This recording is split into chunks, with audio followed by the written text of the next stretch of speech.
As an agency owner who is regularly in sales meetings and discovery calls, I get asked a lot of the same questions over and over. Some of them we need to answer, some of them our clients need to figure out themselves. My goal in this video is to answer these FAQs in a broad manner so both agencies and businesses can learn something. And for agency owners, I have saved the best one for last. So the first one we often get is budget. How much do we need to spend? What budget do you recommend?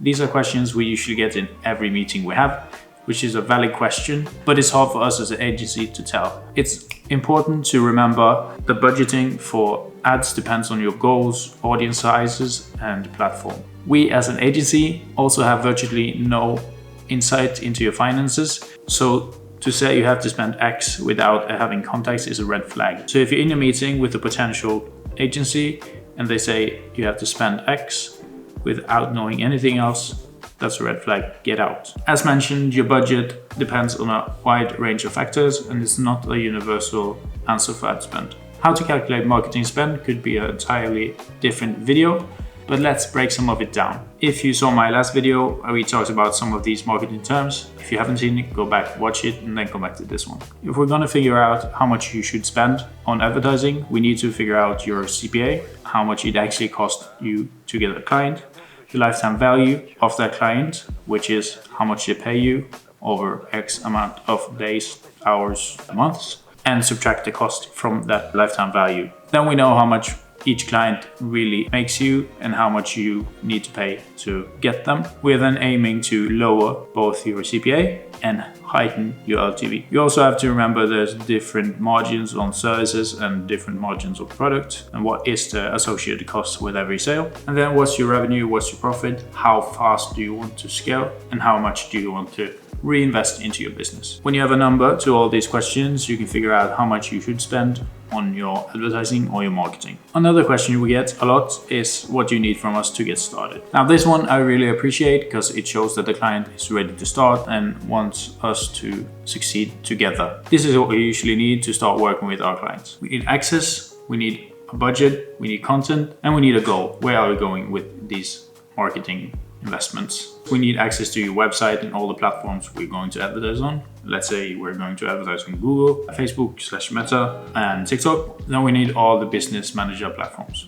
If our potential client doesn't have these platforms, we usually set them up for them or they can rent an advertising account from us. We also need a budget, and like we just talked about, it's not a straightforward process. So we sit down with our clients and figure out how much we should spend. Content, we just need as much as possible. We need access to your content bank, and then we can figure out what works and what doesn't if there's need for more content in the future.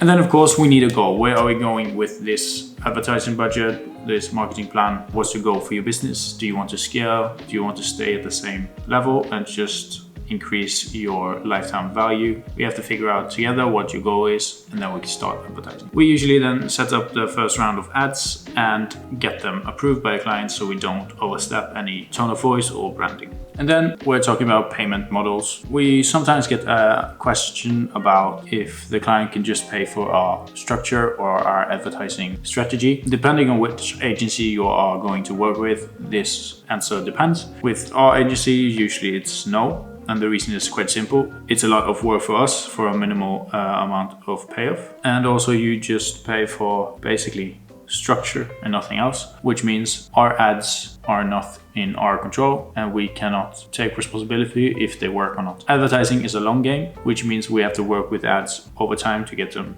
to perform. For our existing clients and mostly our incoming clients, we usually structure payments with a retainer. You know what to pay each month. It's the same cost every month, no hourly billing, no extra additional costs, but we're also open to work with some rev share deals and some pay per lead deals, which can be beneficial for both parties. For why should we advertise when we are already selling well? And if you're watching this video, you're probably laughing at the question, but it's often brought up and it's usually famous last words for the company or the entrepreneur. Because what better time is that actually to advertise and to market when you're already doing great? You have more revenue, more profit, which means you can spend more on advertising. Why, you still ask? So you can stay relevant to your existing and potential clients through good and bad times. Also, it's cheaper for you to advertise when things are already doing great, because your brand is top of mind and we can convert cheaper. And pro tip, collect as much data as possible in the good times so you can advertise towards that data in the bad times. It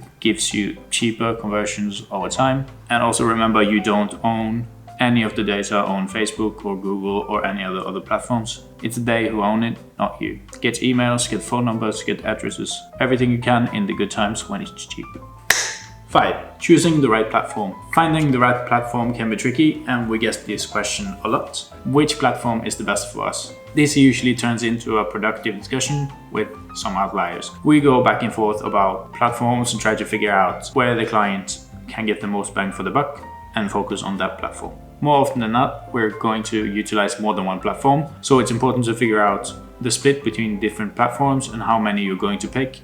Hugely depends on your budget. We usually don't split budgets below $1,000 per month. When we're at $1,500 to $2,000, we can start using more platforms. And like I just mentioned, there are some outliers in this discussion. This is always an entertaining one. Some clients or potential clients say they don't like a platform. For example, and the most often mentioned one is we don't like Facebook or Meta, which is completely fine, and I would go as far as to say me neither, but it's also completely irrelevant. I say this in the nicest way possible. Your preferences does not influence the facts. Do you like to earn money? Okay, your audience is on Meta, so you have to advertise on Meta. It doesn't matter if you like it or not. Privately, you don't have to use these platforms, although I would recommend it so you know what works and how the platform works. But for your business, you have to do what's best, not follow your feelings. Number seven is misconception we often encounter is that I don't think our audience is on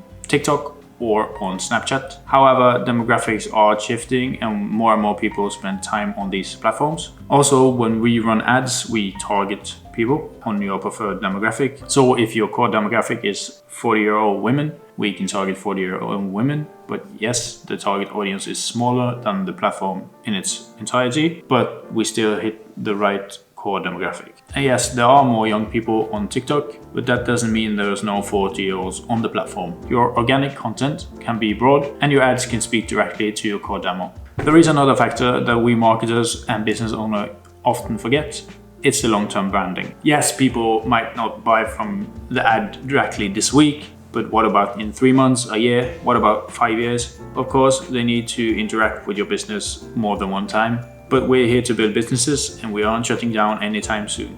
They will buy someday. As promised, agency owners, I saved the best one for last. In the marketing space, this is maybe one of the most frequently used objections. We've had bad experiences in the past. There are so many horrible agencies out there. Everyone and their mother has started an agency in the last couple of years, and there is such a low barrier for entry that businesses are bound to have bad experiences. It's unfortunate, but it's reality. So how should you as an agency owner answer this? Well, firstly, I agree with them and say what I just said. There are too many agencies, no quality, and people are chasing the quick buck. And then we parry and start an analogy with the client, which everyone can relate to. And the analogy I use is this one. I'm sure we all have dated in the past. It doesn't always end well, but you still went back out and dated again. Am I right? I think we have 100% guaranteed smile or laughter on this one. These have never not worked. I usually follow up with something like, I could sit here all day and tell you all the ways we are different and how we will treat you right. This makes them think of us and also the analogy where everyone can connect. We let our results speak for themselves and close with honesty. We will treat them good, we will follow up, we will create results, but the most important thing is to create that bond with them and create trust. Most of these questions are valid and there should be space to ask them. Most of these questions really tee your agency up for success because you can lead the conversation in a direction where you want, and you can show your knowledge and your potential to your clients. If you are one of our potential clients watching this, I hope you get some value out of this and you are looking forward to working with us. If you're an agency owner, I hope I provided value and you can bring some of this into your business. If you have any questions, leave them in the comment section. I'll answer them in an upcoming video. I'll see you next week.